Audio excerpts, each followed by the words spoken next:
ହରିନାମ ଏବ କେବଳମ୍ କଳୌ ନାସ୍ତେବ ଗତିରେ ଅନ୍ୟଥା। ଏ କଳିଯୁଗରେ ହରିନାମ ବ୍ୟତୀତ ଅନ୍ୟ କିଛି ରାସ୍ତା ନାହିଁ, ଅନ୍ୟ କିଛି ହେଲେ ରାସ୍ତା ନାହିଁ। ଯଦିଓ ଆମକୁ ହରିନାମ ନେଲେ ପିତା ଲାଗିବ, ଆପଣ ଦେଖନ୍ତୁ ଆମେ କେତେ କହିଲେ ମଧ୍ୟ ଆମ ହରିନାମ ନେବାରେ ବଡ଼ କଷ୍ଟ ହେଉଛି, କାହିଁକି ଆମକୁ ପିତା ଲାଗୁଛି। ଆପଣ କହିବେ କେମିତି ପିତା? ମିଶିଟା କ'ଣ ପିତା କି? ମିଶିଟା ପିତା ନାହିଁ, କିନ୍ତୁ ଯାହାକୁ ଜେଣ୍ଡିସ୍ ହେଇଥିବ ସେ ମିଶିଟା ତ ଭଲ ପିତା ଆଗା ଲାଗିବ। କିନ୍ତୁ ମେଡ଼ିସିନ ସେ ମିଶିରି ଆଗା। ଆମେ ଧୀରେ ଧୀରେ ମେଡ଼ିସିନ ଖାଇବା, ମିଶିରି ଖାଇବା, ଧୀରେ ଆମର ଜେଣ୍ଡିସ୍ ରୋଗ ଭଲ ହେଇଯିବ, ମିଠା ଲାଗିବ।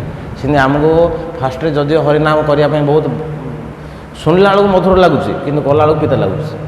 କିନ୍ତୁ ଧୀରେ ଅଭ୍ୟାସ କରିଦେବା, କେତେଦିନ ଅଭ୍ୟାସ କଲା ପରେ ଆମ ହୃଦୟ ତଳ ନିର୍ମଳ ହେଇଯିବ, ସେ ସମୟରେ ଆମକୁ ହରିନାମଟା ମିଠା ଲାଗିବ।